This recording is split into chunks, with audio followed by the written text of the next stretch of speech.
when we start talking about fentanyl and what we're seeing there and our needs are, and what our opportunities are in regards to narcotic enforcement, we'll be talking about large-scale NII equipment and small-scale NII equipment. Today we have 31 large-scale NII in the ground. We have another 26 that are under construction. By the end of this year, depending on budgets and money, we could have another 43 that starts in regards to getting NII in the ground for what we're doing in order for the detection of fentanyl coming across the board. We're also, K9 is also a huge asset for us in regards to our ability to detect drugs coming into vehicles, conveyances, at checkpoints, at ports of entry in regards to that detection with our K9 units. Foreign operating labs is another aspect of what we do in order to allow our men and women to be able to identify what they have in front of them from a product, from a chemical, and how dangerous that is in order to be able to identify that. Those are all aspects of kind of what we're doing from a fentanyl aspect and how we consolidate and really can come together from a checkpoint, from a port of entry, inland, interior, and what we're doing from a fentanyl aspect. Our partners in HSI are seeing an important aspect of what happens next once seizure happens from an investigative standpoint and a prosecution standpoint on how we do that.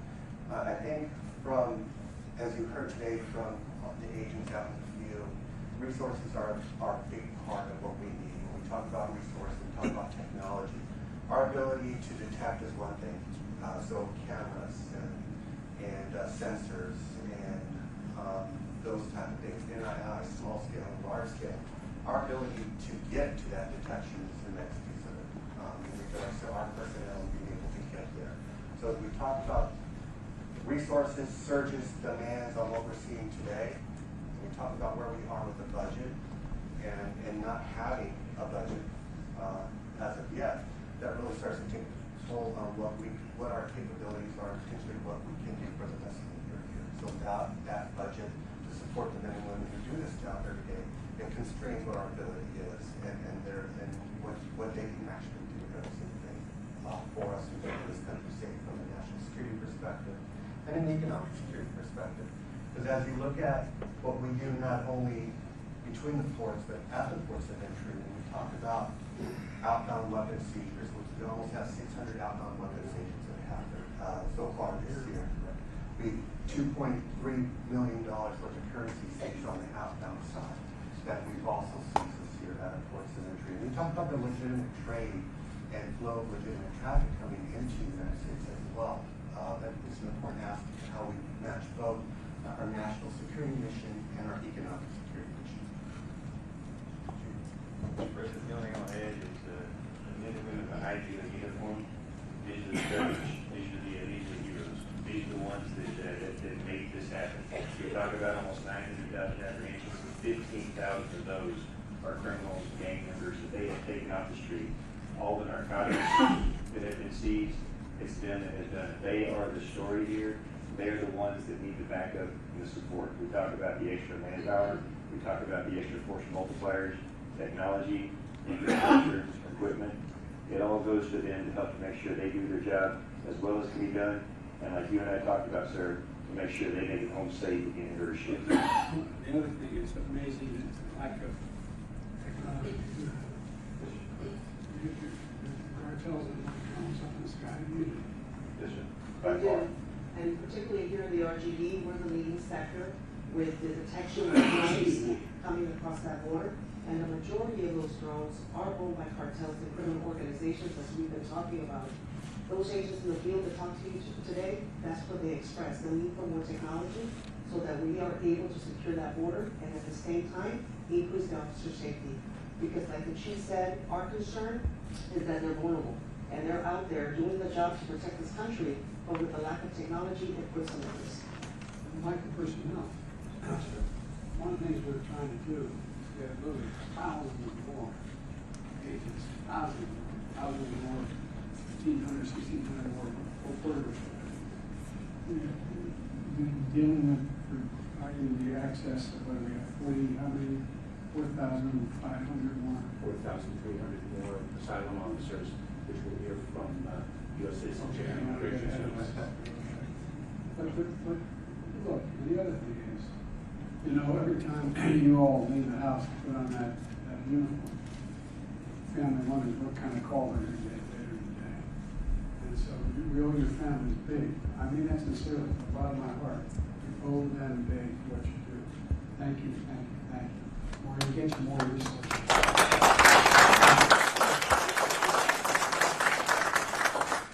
Come hell or high water. Thank you, sir. We'll move on to CIS. Thank you, man. Appreciate it. Appreciate it. It's amazing what you do.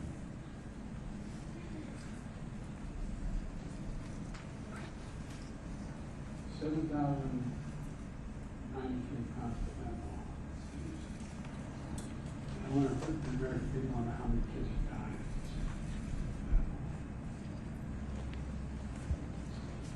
Sir, here with us are our partners from U.S. Citizen and Immigration Services.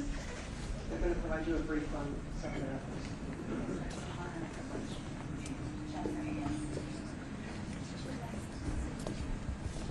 So, sir, the USCIS mission, as you well know, is very narrow at the border, but it is an important one. It's critical, in fact, to the whole process. Our officers are responsible for screening individuals, interviewing them to determine whether they have a credible fear of persecution or torture.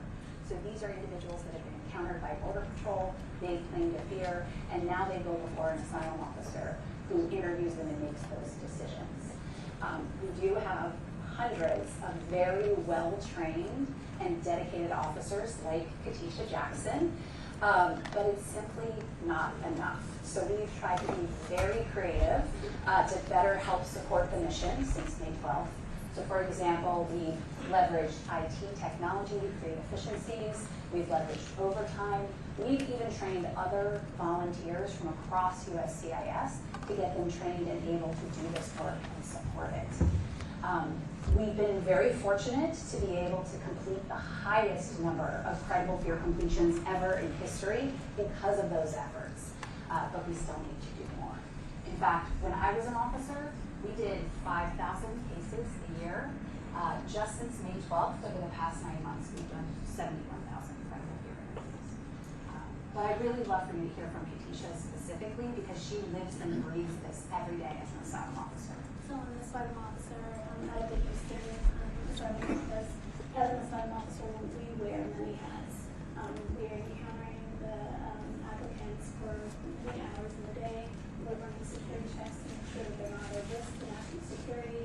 We're getting interpreters to make sure that we can successfully conversate with the applicants. We're doing the interviews where we're eliciting testimony to make sure that they actually have a reasonable or credible fear to be in the country.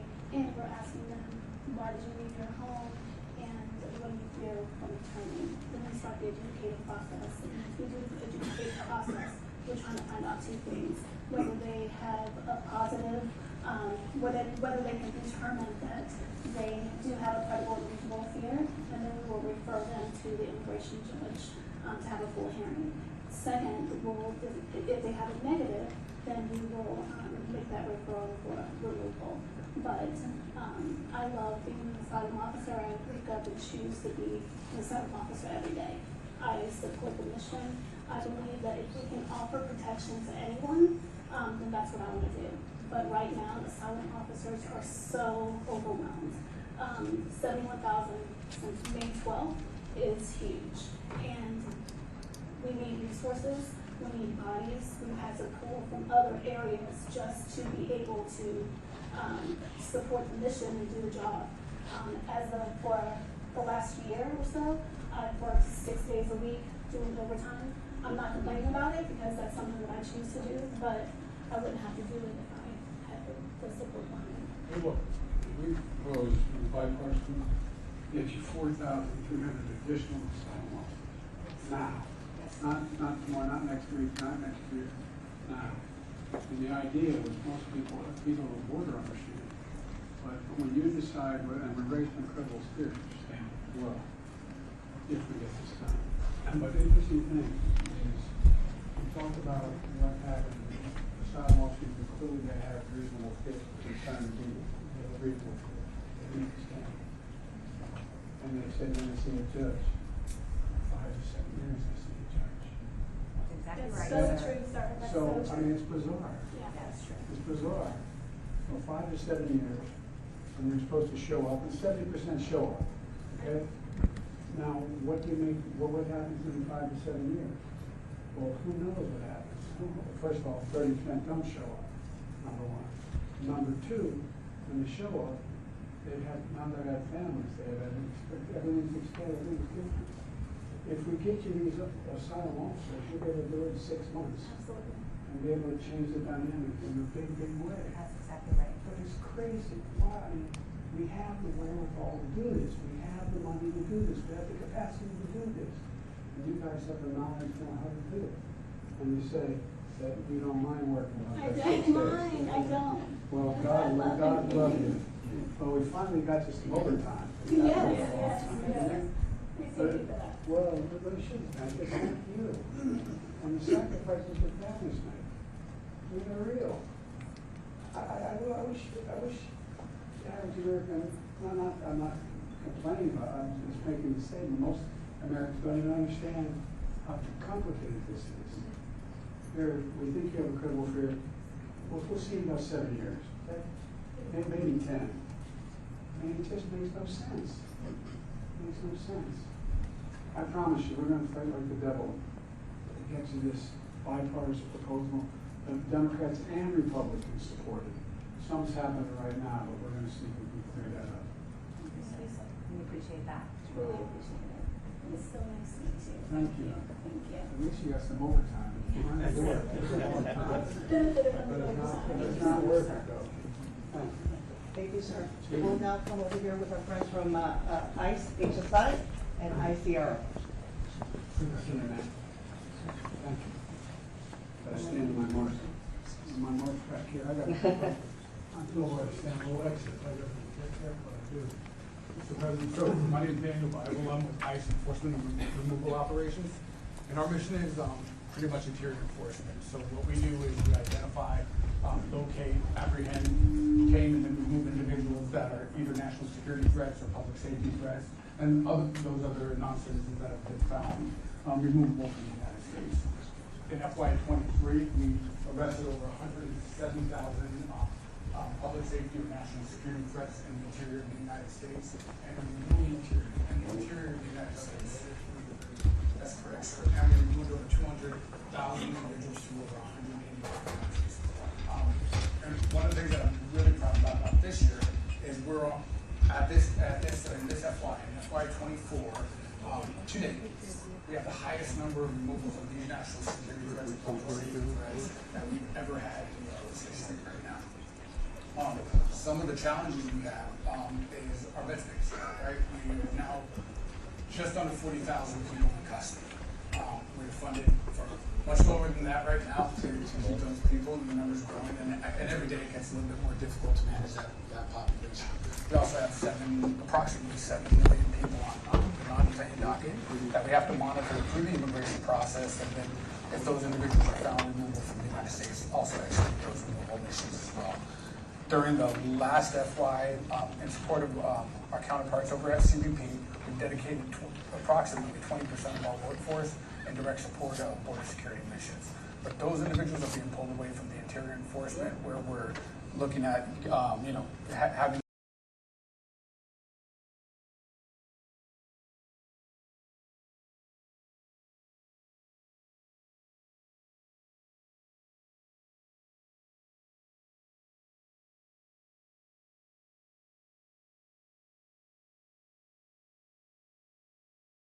We've worked out, haven't passed yet in the Congress. What is the most important thing you need? What, if you have a wish list, anything you need, what is the most consequential thing you need? For me, it's personnel and bringing back those jurisdictions to work with us. The safest way for me to take a criminal off the street that's encountered by a local jurisdiction or a state jurisdiction is for them to turn them over law enforcement to law enforcement, rather than have more of my resources, which takes a lot more to go out to the communities and have to find these individuals and arrest them in the communities and bring them back into custody, which makes it more dangerous for not only me, for the non-citizen and the public at large. Okay, what's the better way to take on these cartels? Well, sir, Katrina Berger, I'm the EAD for HSI, Homeland Security Investigations. I knew that, I'm sorry, but they didn't, but I'm glad you said it, I should have said you. We talk about consequences, and with HSI, we are all about the consequences. And the best consequences we can put on these transnational criminal organizations is to prosecute them, arrest them, put them in jail, seize their assets, seize their money. And how do we do that? We work with our transnational criminal investigative units, our TCIUs, south of the border, to help stem the flow of illegal migration, goods, narcotics coming up. They hit the border, we're partnering with CBP, our good partners over there. We've been supporting them the last year, 18 months with the irregular migration, a lot of TDY support at the border. That's also pulling away from some of our investigative activities, but it's, as I always say, it's one team, one fight, so we're there. What do we need? Certainly everyone talks about personnel. We have a lot of agents, we have a lot of law enforcement. Support staff is often lacking across the board. Analysts, criminal analysts, investments in technology. I want the press to, what do you mean by support staff? Our mission support people, the people that administratively help us do our mission, they support the mission. Right. Our criminal analysts that do a lot of our analytical work, help with targeting, help put together investigative packages so we can get the prosecutions on these criminal organizations. Title 21 would really help us. These are poly-criminal organizations. They're just not one-faceted. Right. They don't just engage in human smuggling. They engage in drug smuggling. They engage in weapons trafficking. If we had Title 21... Human trafficking they engage in. Yes. Human smuggling, human trafficking, many criminal activities. It's not going to stop us by not having Title 21. We're going to keep doing our job. It just slows us down. We're a poly-investigative agency targeting poly-criminals. So that's really what we need. More investments in technology as well, artificial intelligence, machine learning to help better target all of these activities out there would help us tremendously. When I was last at the border a year ago, I witnessed the machines that detect the fentanyl. Explain how they work and what it is. Because we got a lot of money for a significant number more. We do, and I could talk about that, but Mr. Flores can probably talk a little bit more succinctly and get it a little bit more accurately. Well, we could do both. Come on over for a second. Because a lot of it has to do with, anyway. Yes, sir. So, Mr. President, so our NII technology is what we're talking about. We have it in two scales. We have Explain what NII means. non-intrusive technology. We have a large scale, which we can drive commercial trucks, commercial passenger vehicles through, and we have small scale, which we can do packages, or we can examine tires in the small scale. So our ability to use that, first, as we talk about risk, and we talk about assessing some type of risk to a conveyance, to a commercial shipment, to a package, to a piece of mail, data that we get in advance of that becomes important for us. Analytic work that goes into it between ourselves, HSI, and how we do the analytics on that and determine what the risk is. Once we determine what the risk is, we can either do a targeted exam of that commercial truck, of that passenger vehicle, of that package, of that commercial shipment, or we can go out and randomly select based on what we believe a perceived threat to be on that. Our ability to run and scan and then have our officers or personnel analytically determine if there's an anomaly in that package is intensive work on our end. As we work towards machine learning and AI, and our ability for algorithms to be able to identify potential anomalies, and then our personnel ensuring that an anomaly exists or doesn't exist, and then we go out and examine. That's a game changer for us, and our ability to be able to quickly and facilitate individuals and cargo coming in the country while targeting risk and examining the packages or conveyances that we need to examine. And this, at port of entry, this has occurred as well. Because last time I was here, I remember they were going with, looks like a boxcar, coming across in a tractor trailer. And they had about 80 individuals in that, smuggling. Other one, they showed me a significant amount of drugs in it. So I just want the American people to know what we're trying to get done. How many more of these big things are we talking about? The non-intrusive inspection technology under the legislation, we would get more than $400 million to implement more than 100 of those machines.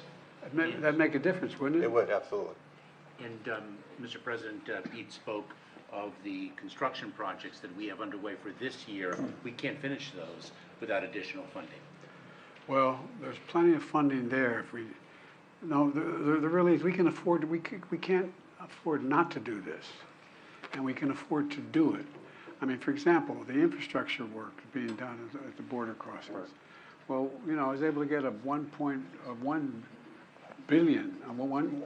trillion, $200 billion bill passed that has infrastructure money in it. It could be a game changer. And here we're scratching our heads like, what are we going to do? I just admire your, not only your courage and your intellect and your judgment, but that you're willing to keep at this. So understaffed. No, I really mean it. It's incredible. It's one team, one fight, sir. I know it's one team, one fight. Easy, all the sayings are worth saying, but I tell you what, getting it done is a lot harder. I think the American people should know just how much combination of risk, work, and dedication there is in trying to get this done.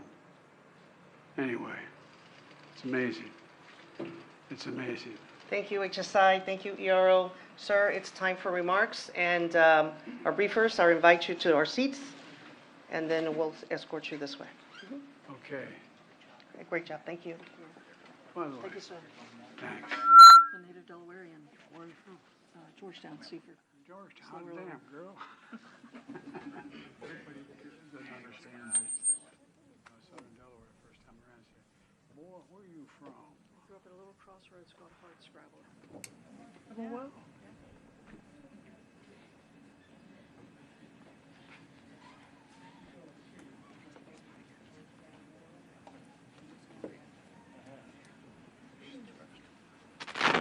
Where am I going?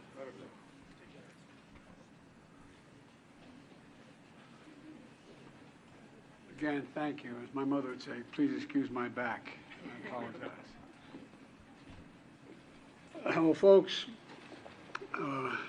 good afternoon. Before we start, I'd like to say a few words about the devastating wildfires that are scorching Texas Panhandle and northwest Oklahoma. Yesterday, one of the biggest fire events in Texas history, with more than 1 million acres of Texas land burned.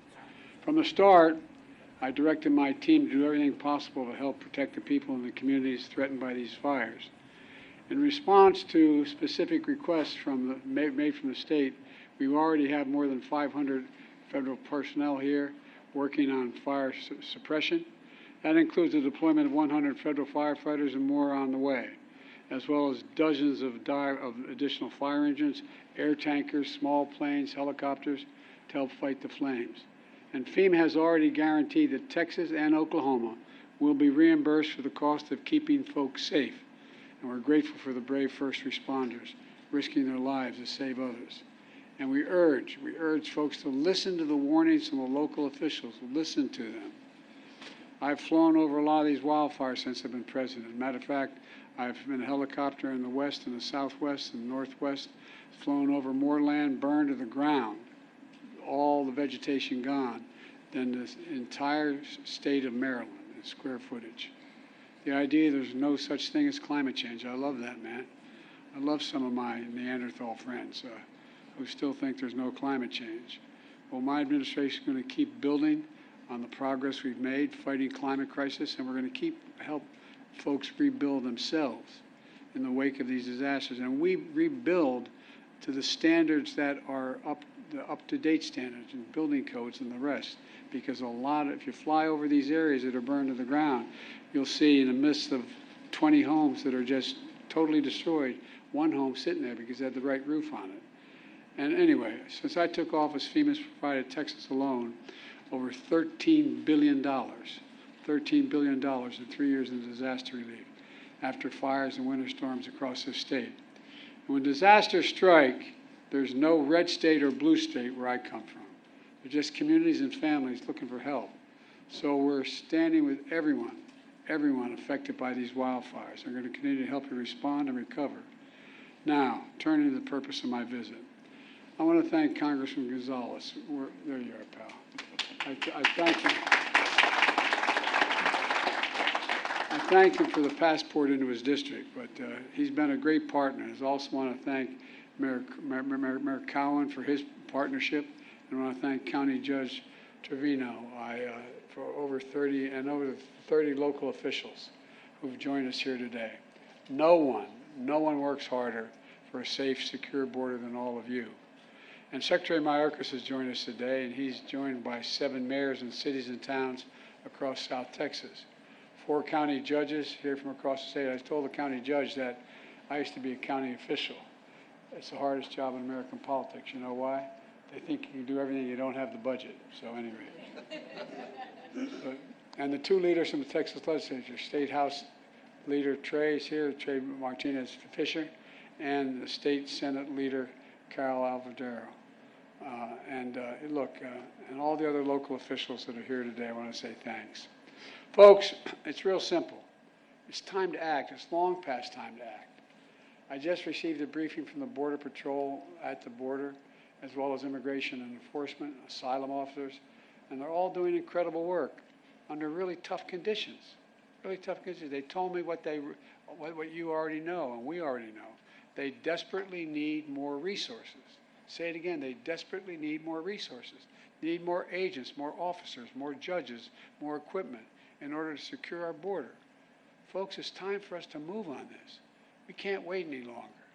Folks, on my first day as president, I introduced a bill I sent to Congress, a comprehensive plan to fix the broken immigration system and to secure the border. But no action was taken. Then months ago, my team began a serious negotiation in a bipartisan group of senators, leading conservative Republicans and progressive Democrats. And it resulted in a compromise bill. It's the toughest set of border security reforms we've ever seen in this country. It's pretty basic. With this deal, we could hire 1,500 additional border security agents, 1,500 additional officers, and between ports of entry. For the last 4 years, staffing has been roughly that, flat, just flat. Agents working overtime, spending long hours patrolling the border, making major sacrifices. And I know it takes a big toll on them and their families. That's why in December I signed a bill finally getting Border Patrol agents what I've been pushed by and reminded by the congressman, overtime pay they deserve. And finally getting overtime pay. I mean, it's ridiculous it took this long. It was long past time, and I was proud to do it, but we need to do more. It's time to step up. It's time to step up, provide them with significantly more personnel and capability. We also need more immigration judges to help handle the backlog. There are 2 million cases, backlog of 2 million cases. This bipartisan deal would provide funding for 100 more immigration judges immediately. It would also establish new, efficient, and fair process for the government to consider asylum claims for those arriving on our border. Today, the process to get a decision on an asylum claim takes 5 to 7 years. Now, you all know it down here, but the people around the country don't understand it. It's far too long. You come in, you say I have a credible fear, and we've changed that standard to make it hard. We want to make it harder. And what happens? You say, well, okay, you can come in the country, but come back in 5 to 7 years, maybe as many as 8 years, and you'll get a hearing from before a judge to determine whether you can stay. This will encourage more people. This encourages more people to come to the country. If they get by the first, they got another 5, 7, 8 years before they have to do anything, because they know they cannot handle the caseloads quickly, and they'll be able to stay in this country in the meantime. With new policies in this bill, and the addition of 4,300 additional asylum officers, we'll be able to reduce that process to less than 6 months. That would have a serious deterrent effect on those coming north. When the criminal gangs say, we'll get you north, what's $8,000? They say, no, wait, let me get this straight. I'm going to go north. It's going to cost me $6, $8, probably closer to $8, I guess, $1,000 equivalent. And I'm going to get there, and in 6 months, they may be able to get rid of me. I don't know, man. 6 months, 7 years, 2 different things. The person who's thinking about entering the United States understands the cases to be decided in a few weeks or months instead of 5 to 7 years. They're less likely to come in the first place. They're not going to pay the cartels thousands of dollars to make that journey. Knowing that, it will be turned around quickly. Look, Then we also need more cutting-edge inspection machines to detect and stop fentanyl from entering the United States of America. A year ago, I stood at the border in El Paso and I watched these machines at work. They were able to detect everything from fentanyl to weapons to people being smuggled in cargo containers. This compromised bill would provide an additional $424 million for 100 more of these machines and could save lives in the process. This compromised legislation will also give me as president, or the next president, emergency authority to temporarily shut down the border between ports of entry when the numbers of immigrants and migrants, overwhelm the border, straining the Border Patrol's ability to process them. At the same time, at our legal ports of entry, like here in Brownsville, we're making investments in infrastructure. My bipartisan infrastructure law is going to provide nearly $4 billion new dollars to boost security, to ease waiting times at land and ports of entry like Brownsville. And I want to thank again Congressman Gonzalez for helping me get that through and get it passed as the law. That you get the money for example, that's how you got the money for the Gateway Bridge from that fund. Folks, the bipartisan border security deal is a win for the American people. And it's a win for the people of Texas, and it's fair for those who legitimately have a right to come here to begin with. It's a win for the people of Brownsville, and I believe that's why the Border Patrol Union endorsed it. I believe that's why the National Chamber of Commerce endorsed it, not known as a Democratic organization with a capital D. Look, and that's why the Wall Street Journal endorsed it as well. This is a truly bipartisan initiative. That's why the bipartisan South Texas Alliance of Cities endorsed it. Folks, I didn't get everything I wanted in that compromised bipartisan bill, but neither did anybody else. A compromise is part of the process. That's how democracy works. That's how it's supposed to work. Compromise is a very positive step on a critical issue for the country, all those issues for the country. And folks here in Brownsville and all along the border know that. We need to have their backs, your backs. I want the people to understand clearly what happened here. This bill was in the United States Senate. It was on its way to being passed. Then it was derailed by rank-and-file politics, partisan politics. The U.S. Senate needs to reconsider this bill, and those senators who oppose it need to set politics aside and pass it on the merits, not on whether it's going to benefit one party or benefit the other party. It's about whether it benefits the American people. It's what the American people deserve. And the Speaker of the House needs to put this bill on the floor, because if he put it on the floor unrestricted, it would pass. The majority of Democrats and Republicans in both houses support this legislation until someone came along and said, don't do that, it'll benefit the incumbent. That's a hell of a way to do business in America for such a serious problem. We need to act. It's time for the speakers and some of my Republican friends in Congress who are blocking this bill to show a little spine. Pass a bipartisan, remember, bipartisan, conservative leaders supported this border security bill. Let's remember who we work for God's sake. We work for the American people. Let me end with this. I understand my predecessor's an Eagle Pass today. So here's what I would say to Mr. Trump. Instead of playing politics with this issue, instead of telling members of Congress to block this legislation, join me, or I'll join you in telling the Congress to pass this bipartisan border security bill. We can do it together. You know and I know it's the toughest, most efficient, most effective border security bill this country has ever seen. So instead of playing politics with the issue, why don't we just get together and get it done? Let's remember who the heck we work for. We work for the American people, not the Democratic Party, the Republican Party. We work for the American people. And let's remember who we are. We're the United States of America. No, I mean this. Think about this. There's nothing beyond our capacity. Nothing when we work together. And if all things we should be working together on is this, we have the formula to get it done. God bless you all, and may God protect our Border Patrol, and God protect our troops. Now I'd like to turn this over to Secretary Mayorkas. Thank you.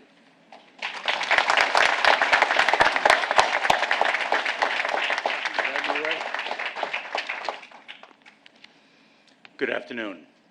At the outset, I want to echo the President's words about the tragic fires in Texas and Oklahoma. We in the Department of Homeland Security, especially our agency FEMA, are intensely focused on providing the support, resources, and assistance the impacted residents and communities need. We are grateful to the brave firefighters and other frontline emergency personnel as they combat the flames that continue to burn. Mr. President, thank you for visiting the men and women here at the border in Brownsville, Texas, who dedicate themselves to the safety and security of our country and the enforcement of our laws. The operational brief you received today demonstrated several crucial points.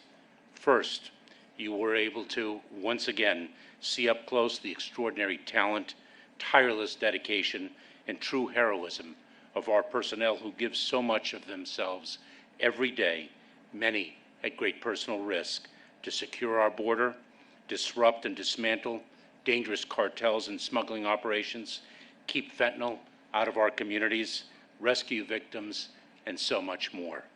I'm incredibly proud of the men and women in and out of uniform who serve our country through their work for our United States Department of Homeland Security. Second, you heard about the dynamic and challenging phenomenon of irregular migration we face as our hemisphere and the world experience the greatest displacement of people since World War II. At times last year, 30% of the encounters across our entire southern land border occurred in this Rio Grande Valley sector. Today, we discuss the dramatic changes our partners in the South have helped bring about by increasing their enforcement before people reach the United States border. Third, you heard from DHS leadership about how resource-starved we continue to be. Only Congress can address our desperate need for more Border Patrol agents, field operations officers, immigration enforcement agents and officers, asylum officers, immigration judges, support personnel, facilities, and technology. You can see the impact these resources will have on our ability to strengthen our security, advance our mission to protect the homeland, and enforce our nation's laws quickly and effectively. Though Congress has not yet provided the resources we need, DHS will continue to enforce the law and work to secure our border. We have listened to our workforce and, leveraging every available asset, equipped them with new technology, logistical support, innovative tools, 11 new processing facilities, and hundreds of additional processing coordinators and support personnel. We are removing and returning historic numbers of migrants who entered illegally and failed to qualify for relief. Just since mid-May, we have removed or returned more such migrants than in any full fiscal year since 2015. We have provided asylum officers new authority to streamline the asylum claims process, implemented regulatory changes that incentivize migrants to follow safe, orderly, and lawful pathways, and so much more. The importance of passing the bipartisan legislation to fix our broken immigration system and add much-needed resources cannot be overstated, nor can the heroism of our personnel who accomplish so much for our country with so much less than what they need and deserve. Finally, Mr. President, you heard about the difference that cooperation, collaboration, and communication between federal personnel and local officials can make in the efficient and effective enforcement of our laws. Unlike Texas Governor Abbott's efforts to undermine federal border enforcement, the leaders in Brownsville serve as a model of cooperation in addressing, together, the challenges that irregular migration present, all in the service of this community and our country.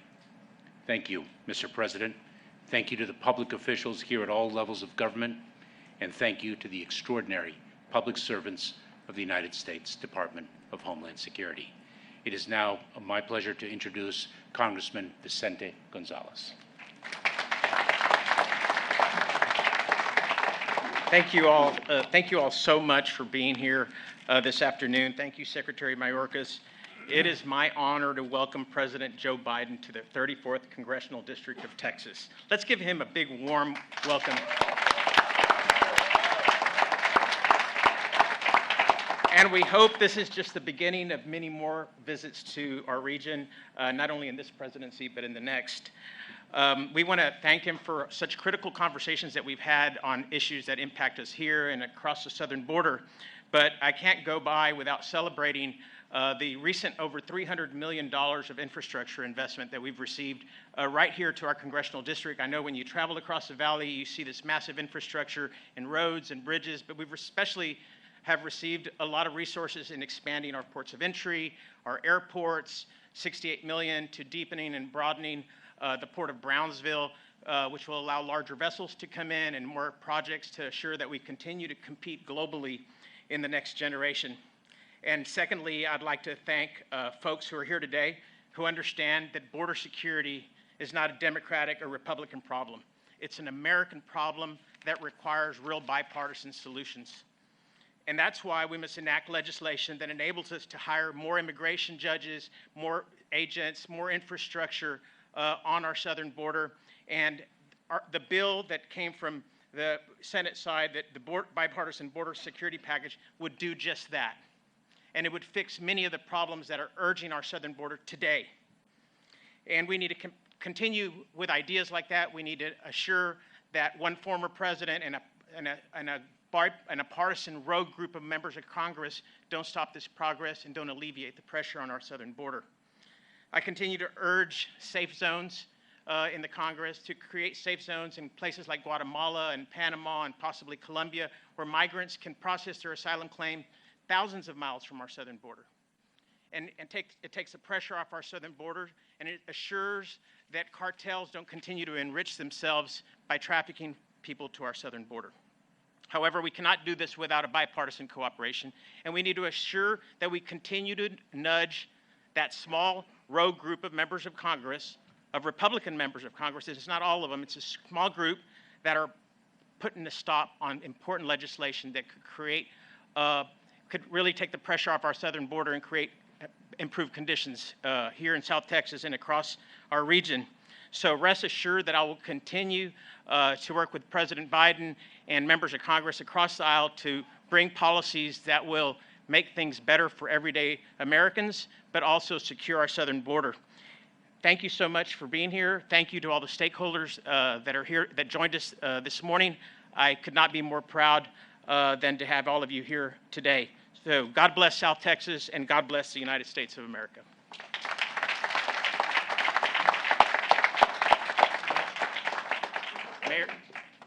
Mayor Cal. The judge. Do you bear any responsibility? Good afternoon, everyone. My name is John Cowan, and I am the mayor of the city of Brownsville. Mr. President, thank you for visiting our beautiful city, the largest city in the Rio Grande Valley. I believe I speak for all of the elected officials here when I say it's an honor to have you here. We stand united in our commitment to protect our communities, secure our border, and uphold our values. I'm a member of the South Texas Alliance of Cities, a group of mayors from South Texas communities. We work in partnership with the federal government, local law enforcement, and nonprofits to address the challenges created by the border issue. We understand the complexities, the diversity of thought on possible solutions, and the compelling need to ensure that immigration is not a wedge issue. As local leaders, we are responsible for our communities, our safety and well-being. We cannot play politics with this. I am proud of the work we have done in Brownsville to help people entering the country.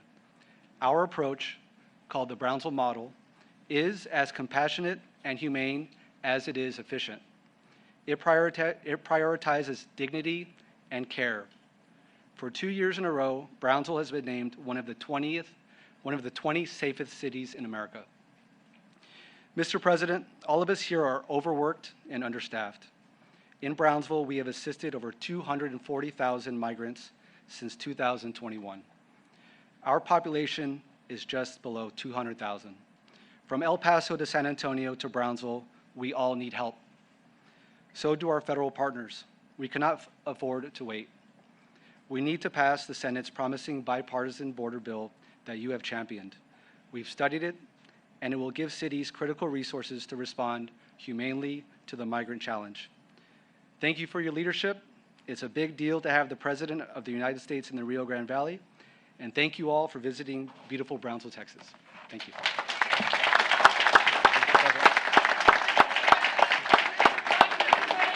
Getting to hold you responsible. Mr. President, do you bear